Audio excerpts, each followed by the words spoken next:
Salam untuk kita semuanya, berjumpa lagi dengan saya di channel Aritela Tutorial, tempat kita untuk berbagi informasi seputar informasi pendidikan dan informasi guru serta informasi honorer dan informasi lain yang relevan. Pada pertemuan ini, saya menyapa seluruh Bapak Ibu honorer senair yang selalu setia melaksanakan tugas tanpa mengenal lelah dalam melaksanakan kegiatan pelayanan publik di instansi pemerintah pusat maupun instansi pemerintah daerah. Saya yakin bahwa Bapak Ibu honorer selalu semangat dan selalu dalam keadaan sehat walafiat. Pada pertemuan ini, ada satu hal penting yang perlu saya sarankan kepada seluruh Bapak Ibu honorer terkait dengan cita-cita para honorer untuk bisa diangkat menjadi aparatur sipil negara di tahun 2023 tahun ini. Tentunya untuk bisa diangkat menjadi ASN dalam arti PNS, ada hal-hal yang perlu dipatuhi, ada syarat dan kriteria yang mesti dipenuhi. Nah, tentu ini adalah suatu hal yang perlu kita ketahui. Karena apapun cerita, tidak bisa dipungkiri bahwa salah satu impian honorer ini mau meraih impiannya untuk bisa diangkat menjadi PNS atau pegawai negeri sipil. Nah, terkait dengan hal tersebut Bapak Ibu, ada informasi terbaru. Katanya cukup dua hal ini. Patokan tenaga honorer bisa auto PNS tanpa tes seleksi. Selainnya, ada 6 bidang khusus. Nah, Bapak Ibu, simak informasi ini sampai selesai. Dan jangan lupa tekan tombol subscribe, share, dan komen, serta nyalakan tombol notifikasinya supaya semua informasi yang disalurkan melalui channel ini selalu update di layar Bapak Ibu.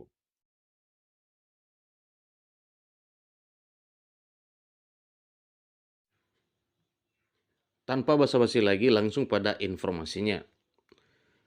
Kabar terbaru kali ini berasal dari tenaga honorer yang mungkin sedang berburu banyak hal tentang kepegawaian, sekaligus mengenai cara apa saja yang bisa ditempuh.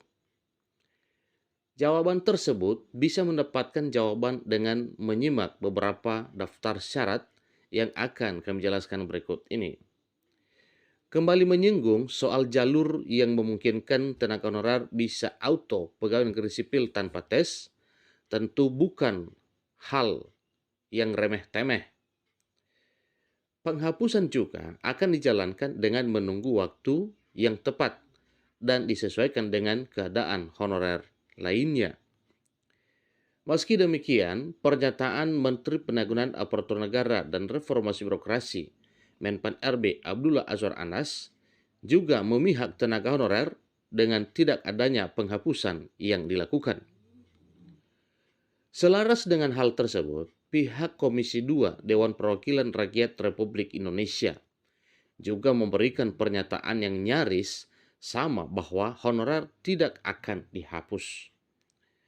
Akan tetapi, hasil pendataan non-aparatur sipil negara saat ini hanya menunjukkan sekitar 2,3 juta honorer yang tersebar di seluruh Indonesia.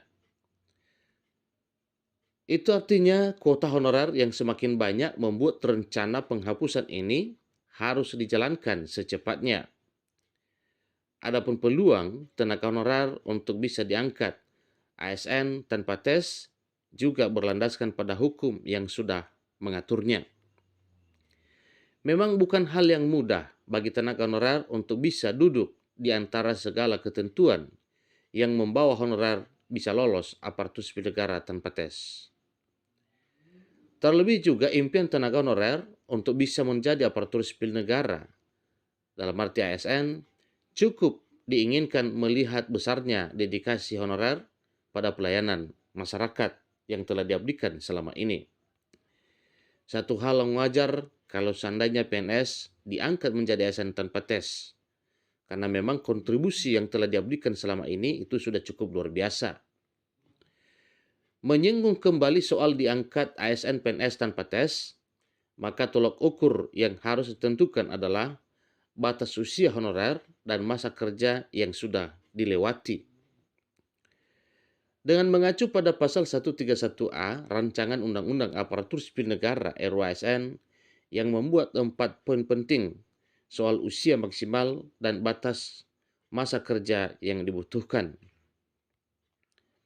Lebih jelasnya, dalam aturan yang disebutkan dalam peraturan pemerintah nomor 48 tahun 2005, di mana terdapat prioritas honorer bisa mengikuti pengangkatan pegawai negeri sipil atau pengangkatan PNS.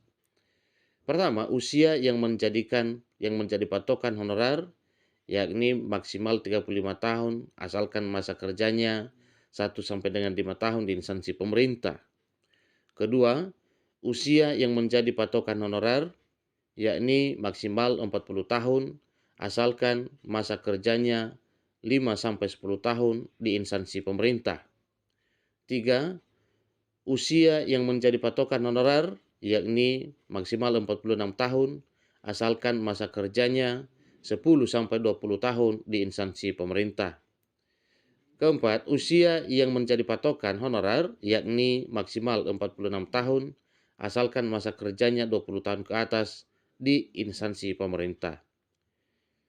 Kemudian, tetap ada juga bidang kualifikasi yang turut menjadi penentu. Honorer bisa lolos menjadi pegawai negeri sipil tanpa harus melalui tahapan tes. Artinya tanpa tes seleksi lagi. Dengan melihat daftar berikut, pastikan bahwa diri Anda akan memungkinkan untuk masuk melalui bidang pilihan berikut ini. Yang pertama, yang minat di bidang khusus melalui bidang pendidikan. 2. Yang minat di bidang khusus melalui bidang kesehatan. 3. Yang minat di bidang khusus melalui bidang penelitian. 4. Yang minat di bidang khusus melalui bidang fungsional. 5. Yang minat di bidang khusus melalui bidang administrasi. Dan keenam, yang minat di bidang khusus melalui bidang pertanian. Jadi inilah 6 bidang yang memang nantinya ini menjadi prioritas, tetapi dengan catatan sudah memiliki syarat masa kerja dan usia sebagaimana yang telah dipaparkan tadi, mulai dari umur 35 tahun sampai 46 tahun, dan masa kerja 1 sampai 5 tahun dan hingga maksimal 20 tahun atau minimal 20 tahun. Jadi bagi para honorer tersebut nantinya berkenaan yang disebut dengan pengangkatan honorer auto lulus PNS.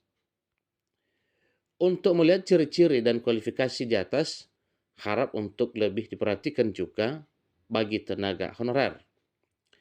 Jika masih belum cukup menguasai, bisa dengan mengikuti seleksi calon pegawai negeri sipil atau CPNS dan pegawai pemerintah dengan perjanjian kerja atau P3K 2023 yang akan dilaksanakan paling tidak tanggal 16 sampai 30 September 2023 ke depan ini. Jangan lupa persiapkan sebaik mungkin dan usahakan untuk tetap melaksanakan dan mempelajari kisi-kisi soal supaya mempermudah ketika seleksi CPNS dan P3K 2023 berlangsung. Demikian informasinya. Sampai ketemu pada informasi berikutnya. Semoga bermanfaat. Terima kasih.